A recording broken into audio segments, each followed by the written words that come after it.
Yo soy la persona que huyó del apartamento de Los Mangos el 24 de enero de este año. Yo soy Morela León López. La mujer de las imágenes que acabamos de ver se convirtió en noticia en su natal Venezuela, luego de escapar de las garras del hombre que la mantuvo cautiva por más de 3 décadas. Tras verse libre de su captor, hizo todo lo posible por recuperar su vida y que se hiciera justicia para ella y para otras víctimas. Te invitamos a acompañarnos hasta el final de este video, donde te contaremos los detalles de esta compleja historia llena de mentiras y secretos, pero con un desenlace que pone en relieve la fortaleza del ser humano para superar las adversidades. El caso de Morela León López.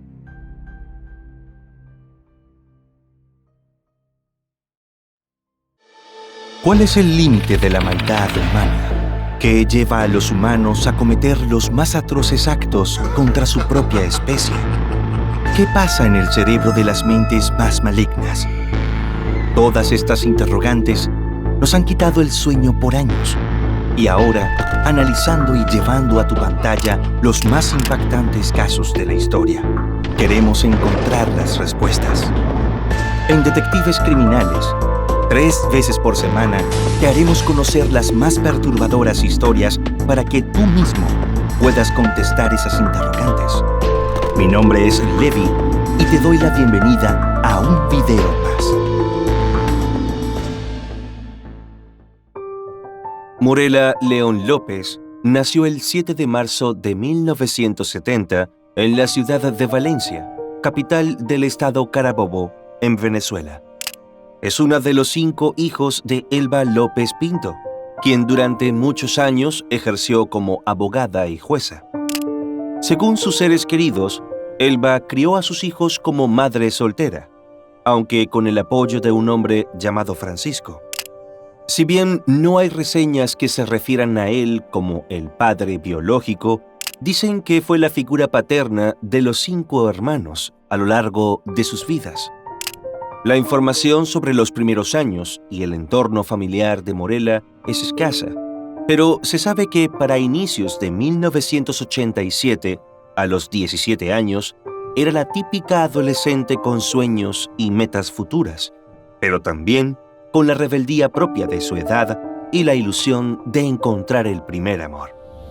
Para ese entonces, la jovencita vivía con su mamá y 2 hermanas mayores en un apartamento al norte de la capital carabobeña. Disfrutaba de los paseos a la playa, especialmente a la bahía de Patanemo, ir al cine y recorrer los centros comerciales de moda. Cursaba el último año de bachillerato en el Liceo Las Américas, en el centro de la ciudad, y soñaba con cursar una carrera universitaria en idiomas modernos o turismo. Por eso, cuando estaba por completar la secundaria, viajó con unas amigas a Maracay, en el vecino estado Aragua. Su intención era buscar información para comenzar su formación universitaria, pero antes de siquiera llegar a la institución educativa que visitaría, se topó con un hombre que cambió la trayectoria de su vida para siempre. Matías Enrique Salazar Moure nació en 1965 en Aragua. Creció junto a sus padres, Margarita Moure y Matías Salazar, un teniente coronel de la Fuerza Aérea Nacional que asistió al colegio con el fallecido expresidente Hugo Chávez Frías, en el municipio Mario Briceño Iragorri, de esa entidad, en la región central de Venezuela. Los caminos de Morela y Matías se cruzaron en la terminal de autobuses de Maracay, donde el hombre, de 23 años en ese momento, se acercó a las jóvenes y les ofreció llevarlas a su destino en su vehículo. La atracción entre la adolescente y Enrique, como se presentó inicialmente Matías, fue casi inmediata. Ella le dio su número telefónico y él no tardó en llamarla. Apenas un mes después de ese primer encuentro, iniciaron un noviazgo que se ganó rápidamente la desaprobación de la familia de Morela.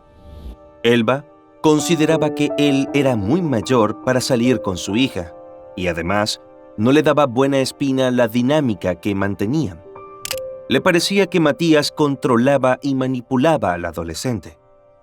Según declaraciones posteriores, Morela pasaba los días encerrada en su casa, esperando las llamadas telefónicas de su novio, y cuando él aparecía a visitarla, siempre era a altas horas de la noche y en muchas ocasiones sin previo aviso. La excusa recurrente de Matías para sus extraños horarios era la distancia que separaba su lugar de residencia en Maracay y el domicilio de la muchacha en Valencia, a unos 45 minutos en vehículo. El noviazgo generó conflictos en el seno de la familia León López. Elba le increpaba a su hija porque pasaron varios meses desde la graduación del liceo y no había iniciado su carrera universitaria como había prometido. Por otro lado, Matías se enfrentó en más de una oportunidad a la hermana mayor de Morela, hasta que un día decidió no entrar más al apartamento y esperarla fuera del edificio. De hecho, el disgusto fue tal que para evitar mayores inconvenientes con su familia, la adolescente decidió terminar la relación. No obstante, Matías era un hombre persistente y dispuesto a luchar por lo que quería. Por ese motivo, le propuso a Morela que se mudara con él a Maracay y le prometió que se iba a encargar económicamente de ella mientras se graduaba de la universidad, pues también se ofreció a pagar sus estudios. Ilusionada y confiando en las promesas de su novio, Morela accedió, y el 23 de diciembre de 1988, sin decirle a nadie, salió de su casa con 2 bolsas repletas de algunas de sus pertenencias y se subió a un autobús que la llevó hasta la misma terminal de autobuses donde ella y Matías se vieron por primera vez. Dado que la adolescente se marchó sin avisar, Elba, pensando lo peor, se puso en contacto con la Policía Técnica Judicial, el actual Cuerpo de Investigaciones Científicas Penales y Criminalísticas, mayormente conocido por sus siglas como CICPC. Aunque hizo la denuncia de la desaparición de su hija, los funcionarios que la atendieron no le dieron mayor importancia a la situación y le dijeron a la preocupada madre que seguramente la chica se había ido por su propia voluntad. Incluso sugirieron que su partida podía haber sido causada por un embarazo precoz. Indignada, pero sin darse por vencida, la mujer continuó la búsqueda por su cuenta. Elba estaba convencida de que Matías tenía que ver con la repentina ausencia de Morela. Fue por esto que viajó de manera regular a Maracay y no descansó hasta conseguir la dirección de la casa familiar del hombre, la cual estaba ubicada en la urbanización El Limón.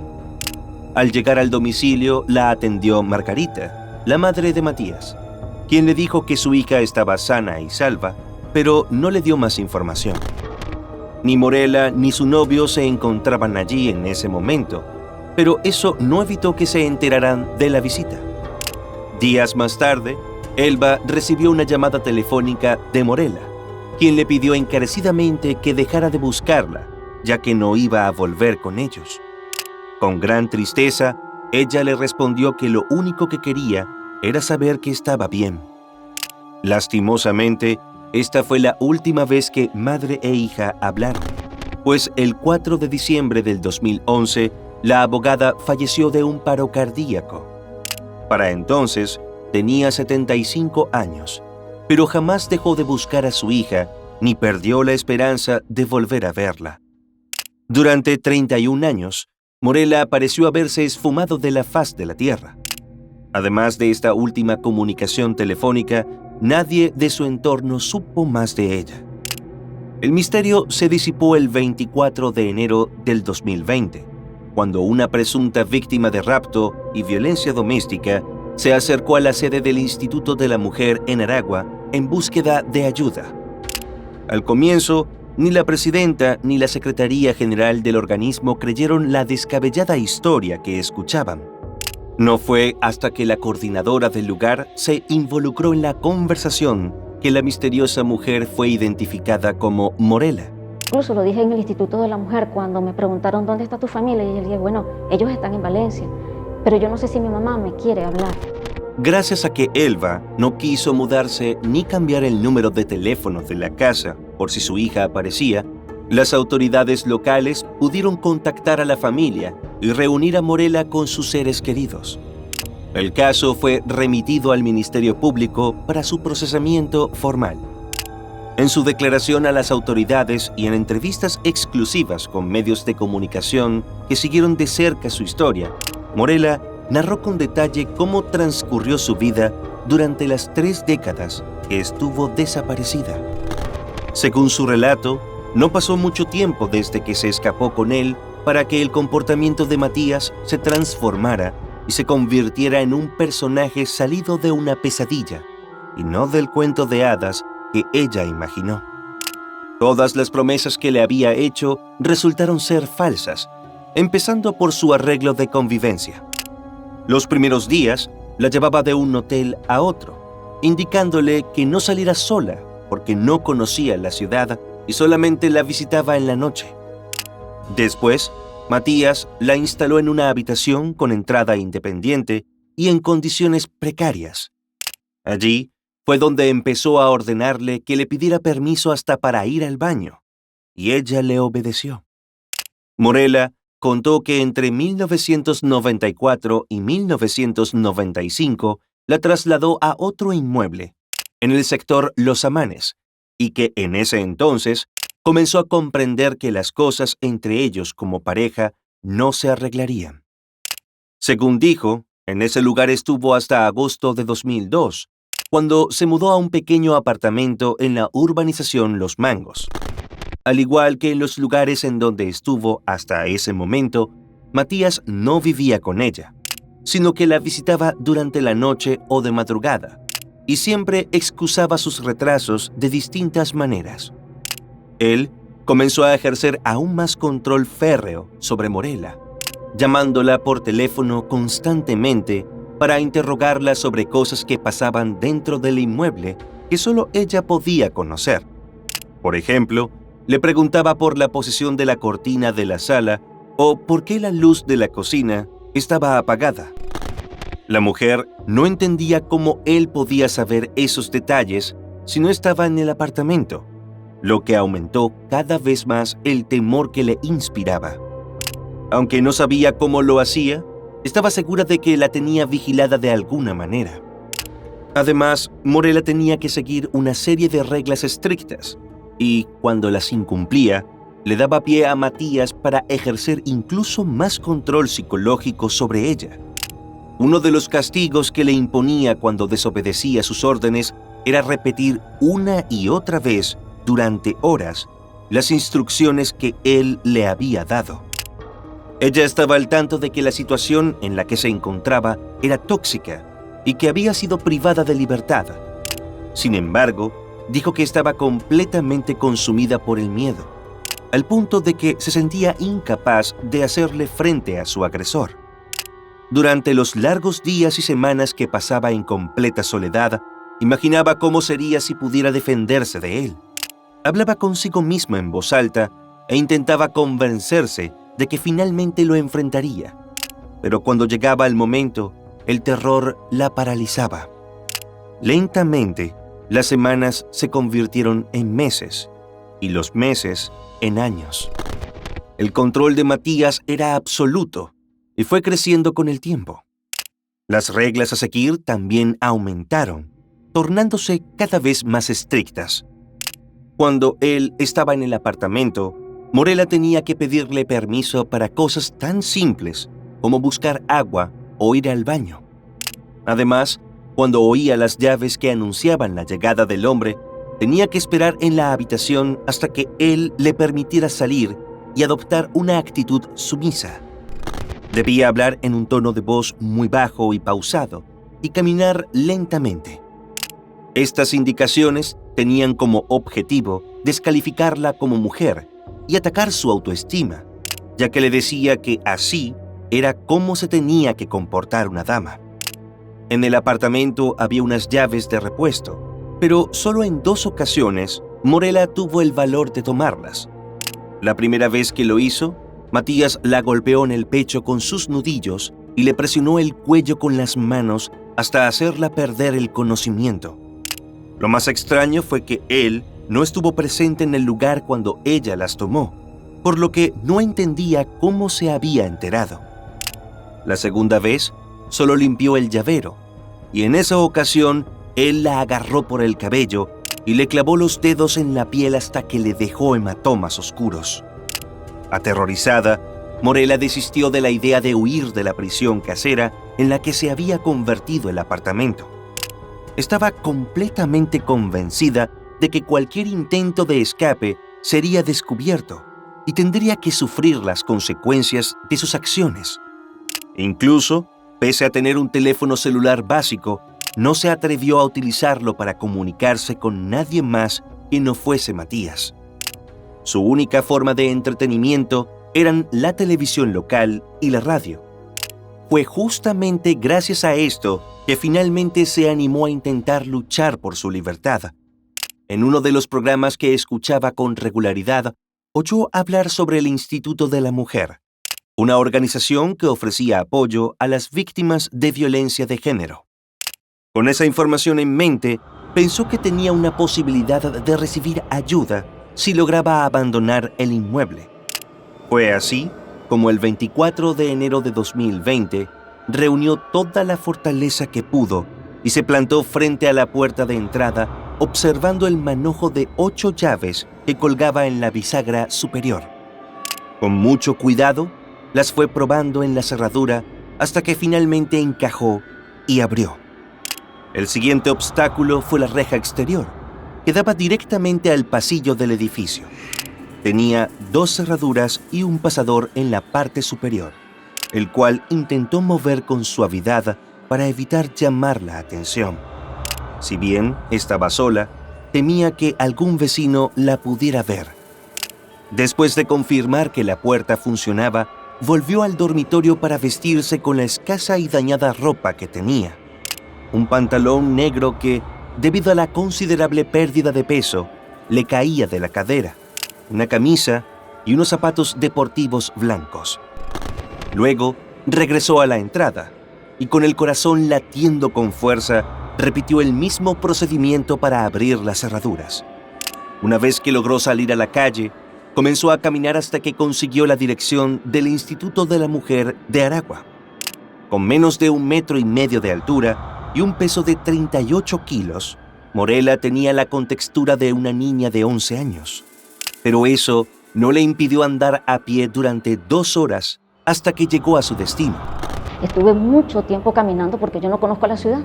Desde que yo llegué a Maracay el 23 de diciembre de 1988, yo nunca salí, excepto para 4 citas médicas. Y la última fue en el 2004.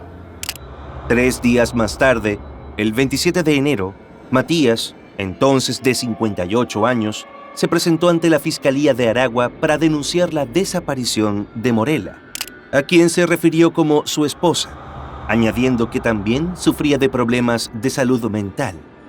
El hombre no tenía idea de que ya se había iniciado una causa legal en su contra, por lo que se sorprendió al ser detenido por las autoridades luego de identificarse. Insistió en que ella tenía problemas mentales y había escapado, pero nadie le creyó. Gracias a la investigación policial que se desarrolló posteriormente, se descubrieron detalles que complicaban el caso. Morella no era la única víctima que había caído en las garras del sujeto, que era conocido en la zona como el Gordo Matías.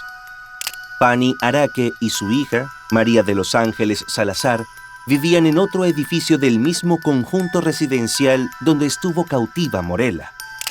De hecho, su apartamento tenía vista directa al que ocupaba la víctima, lo que explicaba cómo Matías conocía todos sus movimientos. Para los residentes del urbanismo, Fanny era su esposa y María la hija de ambos. De hecho, muchos recordaban haberlo visto llevándola de niña a la escuela y lo describieron como una persona amable y colaboradora con la comunidad. Lo que no imaginaban los vecinos era que la historia real no era la de una familia feliz.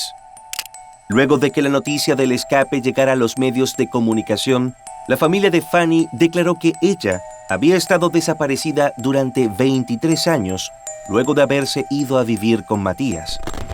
El 30 de enero, las autoridades acudieron a la residencia para rescatar a madre e hija, quienes lo denunciaron formalmente por violencia psicológica y solicitaron una orden de alejamiento.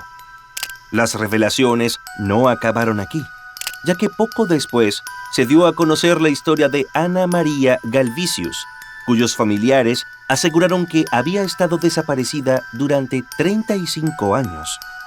Ella era la única de las 3 mujeres que contrajo matrimonio legalmente con Matías. Durante la investigación, se descubrió que Ana María vivía con Margarita, quien presuntamente la mantenía sedada con sustancias estupefacientes para que no escapara, aunque esto no fue confirmado por las autoridades. No obstante, en una conversación con el portal de noticias El Pitazo, Ana María desmintió las acusaciones, afirmando que había llevado una vida normal con su esposo y que vivía de manera voluntaria con su suegra. Aún así, su testimonio contrastaba con relatos de testigos que describieron distintos encuentros casuales que tuvieron con ella. Vecinos de la zona aseguraron que a Ana María solo se le permitía salir al jardín de la casa durante la noche, y algunos incluso reportaron que llegaron a escuchar ataques violentos en su contra. En todo caso, la esposa y la madre de Matías desmintieron las acusaciones y lo defendieron firmemente. Ambas mujeres ofrecieron pocos detalles sobre los demás casos, dejando una estela de dudas. Después de esto, siguieron saliendo a la luz más detalles del cautiverio de 31 años al que Matías sometió a Morela. Yo quiero que se entienda que mi silencio era por el miedo que todavía siento, por el miedo que me da incluso de la seguridad de mi familia.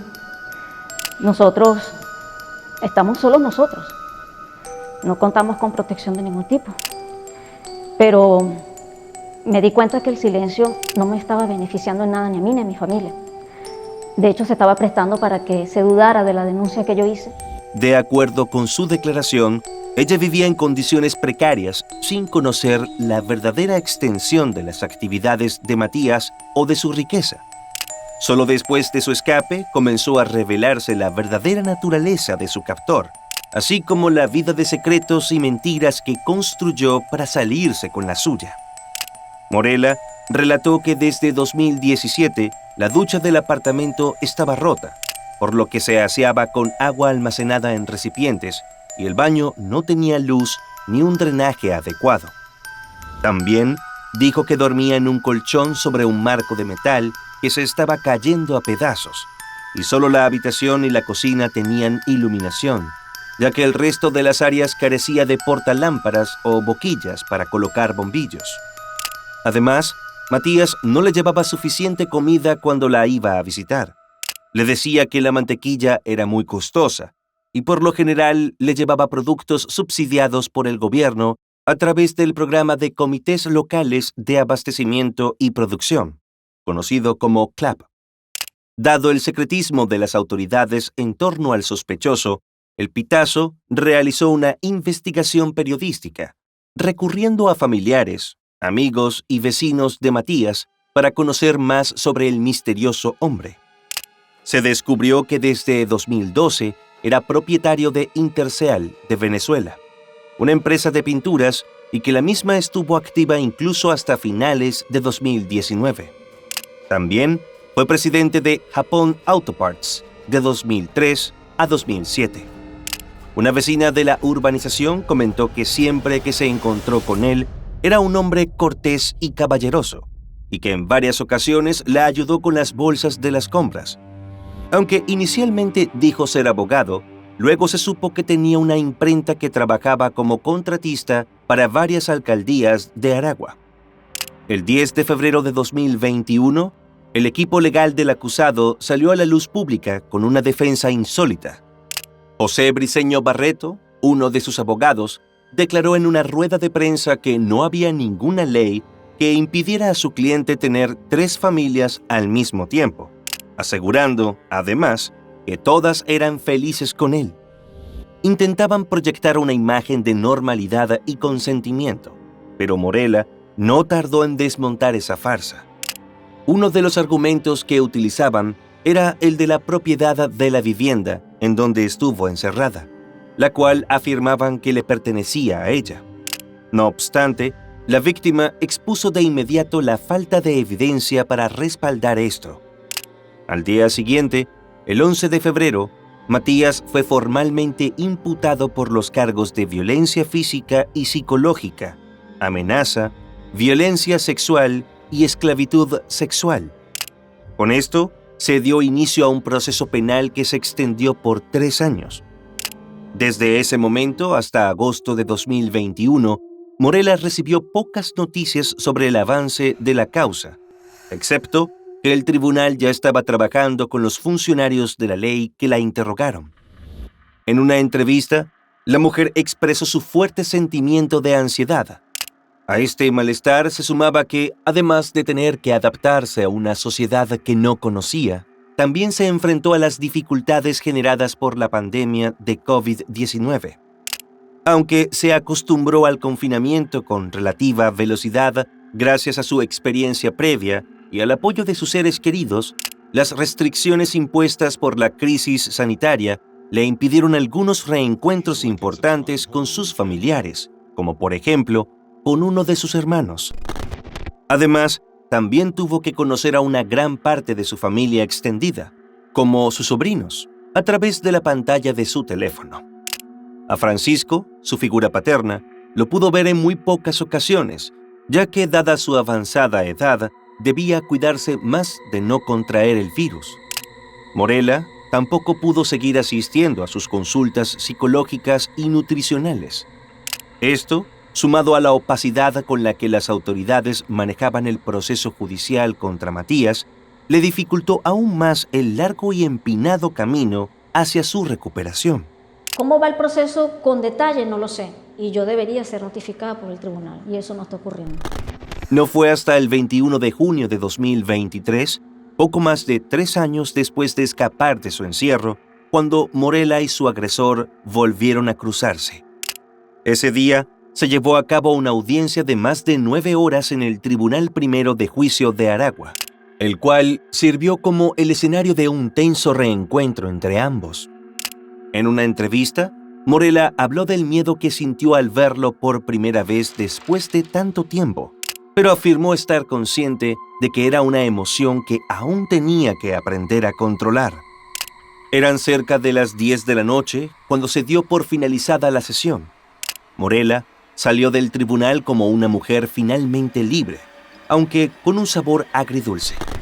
Matías Enrique Salazar Moure, de 58 años, fue encontrado culpable de los crímenes de violencia física, psicológica y amenaza contra ella, Fanny y María de Los Ángeles. Un juez le impuso una sentencia de 17 años y 10 meses de prisión. Aunque fue absuelto del cargo de esclavitud sexual por falta de pruebas y se descontaron de la sentencia los más de 3 años que llevaba detenido, se estima que cuando obtenga la libertad tendrá alrededor de 70 años. Fuera del tribunal, Morella declaró a la prensa que, aunque se hizo justicia, no estaba del todo satisfecha con la condena, pues esperaba que le impusieran un castigo más severo. Sin embargo, aseguró que aceptaba el fallo y que deseaba que verdaderamente se cumpliera hasta su término. De acuerdo con lo establecido en el acta, la condena debía ser cumplida hasta el 27 de noviembre de 2037, en el Centro Penitenciario de Aragua, mejor conocido como la cárcel de Tocorón. Sin embargo, las autoridades recomendaron el traslado de Matías a la cárcel Fénix, en la localidad de Tocuyito, debido a restricciones sobre el ingreso a la otra prisión. Lo último que se supo sobre él fue que estaba recluido en la estación policial del centro de Maracay, a la espera de su destino final. Poco después, en septiembre de 2023, en Tocorón, se llevó a cabo un operativo a cargo de la Fuerza Armada Nacional Bolivariana, debido al descontrol de los grupos del crimen organizado, quienes habían convertido el centro penitenciario en una instalación con discotecas y hasta un zoológico. Se realizó un desmantelamiento del recinto con un cruento desenlace. Presos y guardias se enfrentaron. Muchos de los convictos escaparon y finalmente la cárcel fue clausurada. En todo caso, la sentencia impuesta a Matías tomó por sorpresa a la sociedad civil y a los usuarios de las redes sociales, quienes se dividieron entre criticar a las víctimas y al sistema penal venezolano. Aimee Zambrano, activista por los derechos de la mujer y coordinadora del monitor de feminicidios de la organización Utopix, expresó gran tristeza por la resolución que el tribunal le dio al caso que mantuvo en vilo a los venezolanos por más de 3 años. La activista subrayó la necesidad urgente de revisar el sistema judicial nacional, destacando que la estructura actual revictimiza a quienes tienen el coraje de denunciar a sus agresores. Recordó que muchas veces las víctimas se ven obligadas a recolectar evidencia por sí mismas, y si el caso se traslada a la jurisdicción de otro estado, ellas y sus familiares, con frecuencia de bajos recursos económicos, deben hacer grandes sacrificios para obtener justicia. Aimee agregó que la situación es mucho peor cuando las víctimas no cuentan con el apoyo de nadie. Diyuli Chourio, presidente de Vida Jurídica, señaló durante una audiencia pública entre organizaciones civiles venezolanas y la Comisión Interamericana de Derechos Humanos que 7 de cada 10 mujeres no denuncian la violencia porque no confían en la justicia venezolana. Por suerte, en este caso, las víctimas obtuvieron justicia suficiente como para retomar las riendas de sus vidas y comenzar el largo y espinoso camino hacia la sanación. En una aparición pública meses después de la sentencia, se pudo notar el drástico cambio de Morela, no solo en el aspecto emocional, sino también en el físico. La mujer temerosa que salió del cautiverio llevaba sus rizos sueltos y lucía siempre en su rostro una sonrisa que reflejaba su nueva confianza. Según dijo, habla de su caso, por doloroso que sea, con la esperanza de que la sociedad no juzgue a quienes sufren violencia y así puedan superar el miedo que, con frecuencia, impide a las víctimas luchar por las vidas que verdaderamente merecen.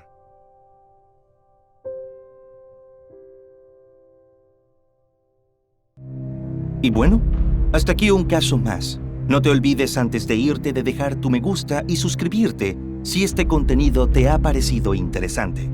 Hasta otro episodio más de Detectives Criminales.